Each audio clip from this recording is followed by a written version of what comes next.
Hey everybody, AC here, and welcome back to another episode of Getting Hyped for Sonic Frontiers. This time, we are talking about the 11th video to come out for the game. How Sonic Frontiers is an evolution of modern 3D Sonic. IGN first, which was released on the IGN YouTube page on June 16th of this year, 2022.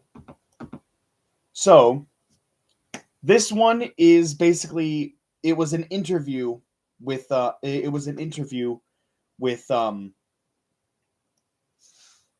of the game's developers. Let me get the here we go with the director.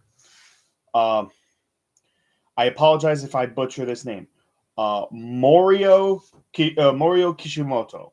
I'm pretty sure I said that right, but I'm sure someone will let me know in the comments if I didn't. Um, and he basically talked about the open world aspect of the game, or open zone as he calls it.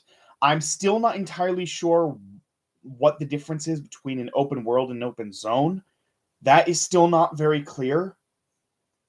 Because the way he described the open zone aspect about how the entire map is playable, that's that's basically the same as an open world. Like the everything on the map you can explore.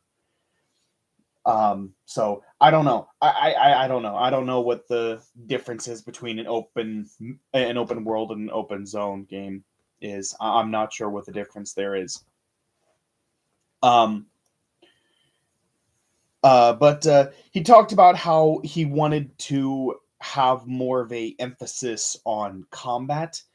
Um, and exploration. That those are the biggest focuses. That exploration and combat are the two biggest focuses, and the high speed action is like the vocal point.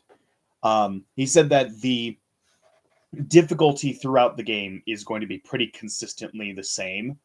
Um, that there is enough content in the game, um, that there is enough content throughout the game, that it will never get stale. So I am a little concerned about that because, like, what happens when, like, you get like for me, whenever I play a Pokemon game, I tend to I tend to never go past the third um gym. Once I beat the third gym, I will usually just level up my Pokemon so that I'm like 15 to 20 levels above where my opponents are. Um, and then I'll just kind of like continue on with the story, and I'll basically be like a good 15 to 20 levels above everyone throughout the rest of the game. So I tend to like make myself as overpowered as possible and just grind as early as I can, in order to become as powerful as possible. And I feel like that's what I'm going to do for Sonic Frontiers. So if the difficulty remains the same throughout the whole game, that just means that the longer the game goes on, the easier it's going to be for me. It's just going to get easier and easier and easier, as I go through the game, instead of getting harder because I'm getting a lot stronger. Where all the enemies are remaining the same, where all the enemies are remaining at the same level of strength. So it's I don't know. I have mixed feelings about that knowledge. Um, but we'll see how the game is when we actually like get around to but when I actually get around to playing the game, I'll see how the game actually is and how it handles the combat. Um, but one thing that stood out to me in this video, he mentioned that the game takes about 20 to 30 hours to beat normally, and that if you're going for 100%, it's going to be at least double that. Um, so and I know I'm going to go for everything I possibly can my first time through. And so yeah, I'm going to be spending anywhere from 40 to 60 hours on the game just in my first playthrough. Of course, I'm going to want to take my time. I love taking my time with games and really sinking my teeth into a game and just really experiencing the game. I don't want to like blast my way through. I don't want to like blast my way through a game and just finish it and that's it. I want to really experience it and really like stop and slow down. I want to like slow down and like take my time with everything so I can really experience the game and everything it has to offer. That's what I prefer. That's what I enjoy doing. I'm a very laid back and relaxed kind of gamer. I just kind of take my time with every game that I'm playing. Um, and I don't play too many open world games simply because I feel like they take way too much time. I mean, an open world game you're expected to spend like at least 100 hours on it. Me, I spend close to like 500 hours on an open world game simply because I want to experience as much as possible. Um, and Breath of the Wild just completely took over my life for a couple of years after that came out. Like I would not play anything other than Breath of the Wild. Um, I didn't even start. I didn't even start playing Sword and Shield until after the Isle of Armor DLC came out. Um, and yeah, that's when I started playing. Like that's when I started playing Pokemon Sword and Shield. So, like I that just kind of goes to show like how much time I spent on Breath of the Wild. That was the last open world game I played, and I spent that long on it. And Sonic, I absolutely love Sonic, and I've been waiting for a game like this for years. So I know he says it's going to be 60 hours. I'm probably going to spend like at least 3 times that amount my first time through, just because I want to experience as much as possible. So it's going to be, yeah, it's going to take quite a long time for me to actually like finish this game just once. Um, so yeah. Um, but in any case, um, let's see. What else? He said that there are a ton of like different.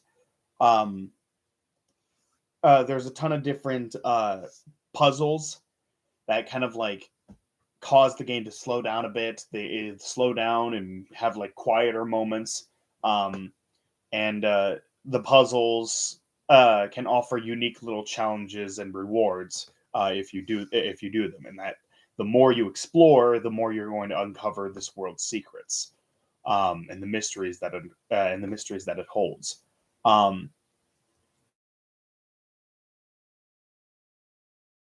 one other thing that he did mention, and I'm very glad that we finally have a name for this. Um, that move where Sonic runs around in a circle and like this trail follows behind him, and then like when you circle around an enemy, it boosts them up in the air, so you can attack them. That's called the Psyloop. We finally have a name for that move. It is called the Psyloop. I really like that move. I fully expect to be using that a lot when I play the game.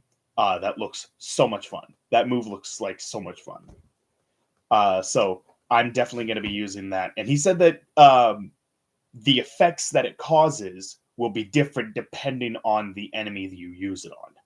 So that is really interesting. I'm very interested to see all the different animations they have for the Psyloop, um, and how it differs from enemy to enemy.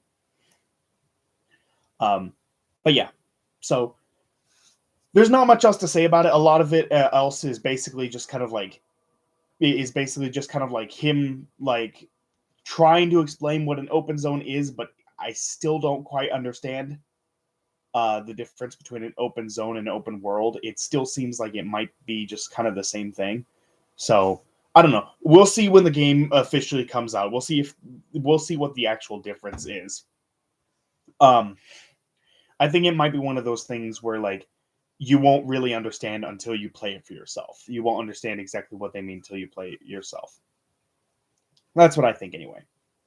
But yeah, let me know in the comment box below. What did you think of this video? I really liked it. I'm curious to learn more about them, learn more about the game. We have 6 more videos in this playlist to do, and we do know that there's going to be a prologue video featuring Knuckles that's going to be released before the game comes out. There's probably going to be another short trailer that will come out a week before the game releases, and then a launch trailer. So we probably have about 3 more videos left to come out for this game.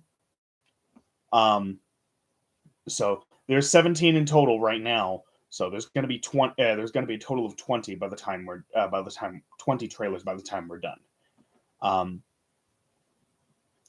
So yeah, but let me know what you think. Let me know what you thought. Thank you all so much for watching. Hope you all enjoyed, and I will see you all in the next trailer. Take care, everybody.